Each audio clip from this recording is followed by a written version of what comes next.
It just became clearer because the narrative of strength sold by the Iran's Ayatollahs started to fall apart. Before the hardest blows, on the military front, the Iranian leadership and the Revolutionary Guard tried to publicly maintain the image that they still controlled the confrontation. A representative from Tehran stated that the Strait of Hormuz would remain open, but only for ships not linked to Iran's enemies and as long as they followed Iranian instructions. Shortly after, the Guard threatened to completely close the strait if Washington attacked the country's energy infrastructure. And when analyzing the American proposal to end the war, an Iranian official told Reuters that the plan was unfair and would mean giving up Iran's defense capability. And he publicly declared that he would continue the war, but that version started to fall apart because of the facts themselves. On March 27, two Chinese ships tried to leave the Gulf through the Strait of Hormuz, but they turned back, even after Iran had promised safe passage for countries considered friendly. This detail is significant because it shows that, in practice, not even Tehran's word was enough to restore confidence in a route vital to global trade. At the same time, France was already discussing a future mission with about 35 nations to reopen the strait. And the United Arab Emirates announced that they would agree to take part in an international force to protect navigation. In other words, Iran was trying to appear in control of the situation, but the rest of the world was already moving as if it was necessary to contain the damage caused by Tehran. It was at this point that the most symbolic blow came. On March 26, the United States confirmed the death of Alireza Tanksiri, the naval commander of the Revolutionary Guard, killed in an Israeli attack, and he was not just any name. According to Reuters itself, Tanksiri played an important role in the closure of Hormuz and was a central figure in Iran's maritime pressure campaign.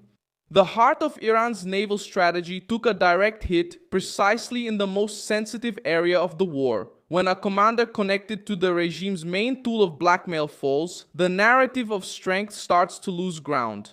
Even so, it's important to understand how Iran was still trying to maintain this stance. In February, Tehran continued launching attacks, blocking the strait and projecting the image that it could withstand a long campaign. But the other side of the story is tough for the Ayatollahs. The Pentagon said that Iranian missile and drone attacks have dropped by about 90% since the start of the war, and that more than 66% of the missile, drone, and naval production facilities have been damaged or destroyed. In other words, Iran is still a threat, but today it poses much less of a threat than it tries to show. The contradiction became even more visible on the diplomatic front. Publicly, Tehran said it would not accept any imposition and that the American proposal only favored the interests of the United States and Israel.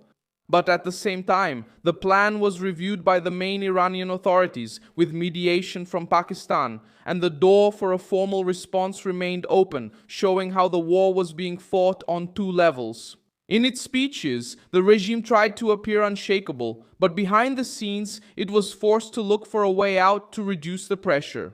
The reason is simple. Hormuz became Tehran's main bargaining chip, and losing this card would mean losing military, economic, and political weight.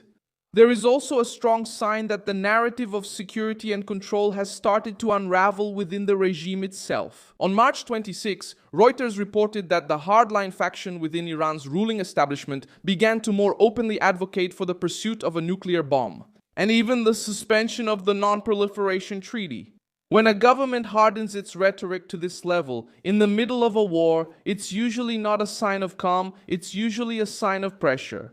The message stops being "we are comfortable" and becomes "we need to turn up the rhetoric because the pressure has increased," and that's the main point here. They tried to project an image of strength through threats, public rejections, selective control of the Strait of Hormuz, and rhetoric of resistance.